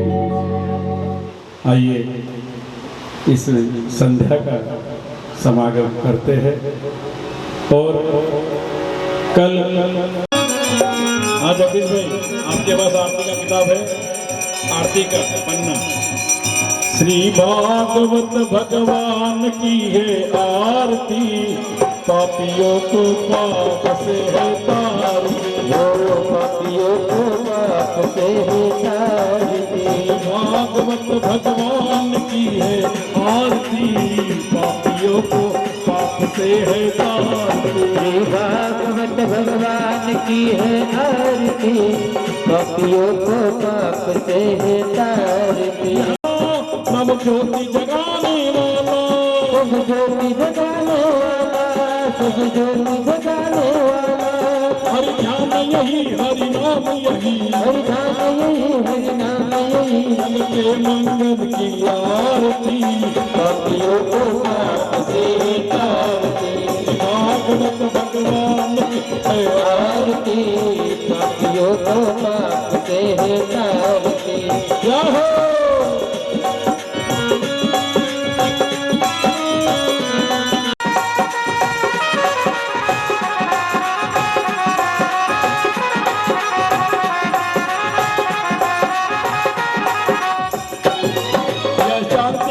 पावन पुनीत पापों को मिटाने वाला, मिटाने वाला। गीत पावन पुनीत पापों को मिटाने वाला, हरि दर्श कराने वाला, रसकारी यह कहानी। श्री मधुसूदन की आरती, पापियों को पाप से है तारती। भागवत भगवान की है आरती, पापियों को पाप से है तारती।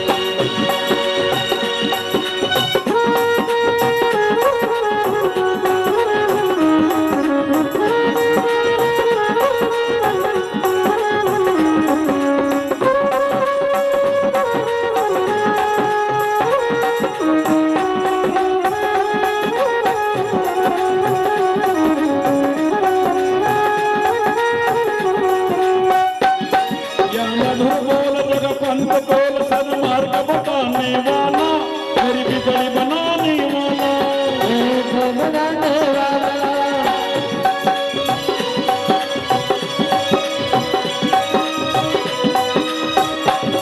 श्री राम यही घनश्याम यही प्रभु महिमा की है आरती। पापियों को पाप से तारती। भागवत भगवान की है आरती। पापियों को पाप से है तारती। श्री भागवत भगवान की है आरती। पापियों को पाप से है तारती। भागवत भगवान की है आरती। भागवत भगवान की है आरती। पापियों को पाप से है तारती। पापियों को पाप से है तारती। पापियों को पाप से है तारती।